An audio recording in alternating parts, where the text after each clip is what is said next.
Exam के दूसरे दिन पेपर को रद्द किया गया। कुछ सुराग जिस वजह से पेपर लीक की भनक लगी। 18 जून को यूजीसी नेट की परीक्षा हुई और उसके ठीक दूसरे दिन ही परीक्षा को शिक्षा मंत्रालय द्वारा रद्द कर दिया गया। सूत्रों की जानकारी के अनुसार शिक्षा मंत्रालय और गृह मंत्रालय को पेपर लीक होने के मामले में इनपुट प्राप्त हुआ था, जिसके बाद से ही दोनों मंत्रालयों द्वारा इस विषय की जांच शुरू कर दी गई थी।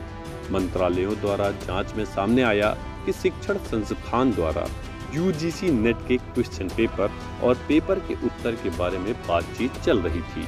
इसको देखने के बाद ही मंत्रालयों द्वारा यह फैसला लिया गया कि 18 तारीख को जो यूजीसी नेट की परीक्षा हुई थी उसे रद्द किया जाए और 19 जून को रात में इस परीक्षा को रद्द कर दिया गया।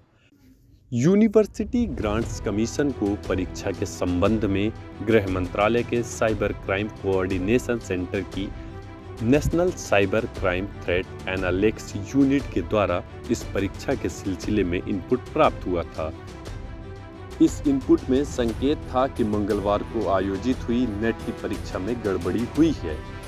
इसके तुरंत बाद ही शिक्षा और गृह मंत्रालय हरकत में आया और संबंधित एजेंसियों ने अपना काम शुरू कर दिया। जांच में यह सामने आया कि शिक्षण संस्थानों द्वारा ऑनलाइन प्लेटफॉर्म पर 18 तारीख को हुई यूजीसी नेट परीक्षा के क्वेश्चन पेपर और सॉल्व पेपर के बारे में बातचीत चल रही है। जैसे ही यह जानकारी प्राप्त हुई तो इस जानकारी को गृह मंत्रालय द्वारा शिक्षा मंत्रालय को साझा किया गया और उसके बाद सारे पहलुओं को मद्देनजर रखने के बाद शिक्षा मंत्रालय द्वारा बुधवार की रात को परीक्षा को रद्द करने का फैसला लिया गया।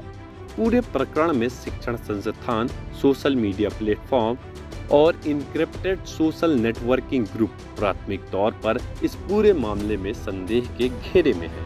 खबरें जारी हैं खबर कनेक्शन के साथ। धन्यवाद।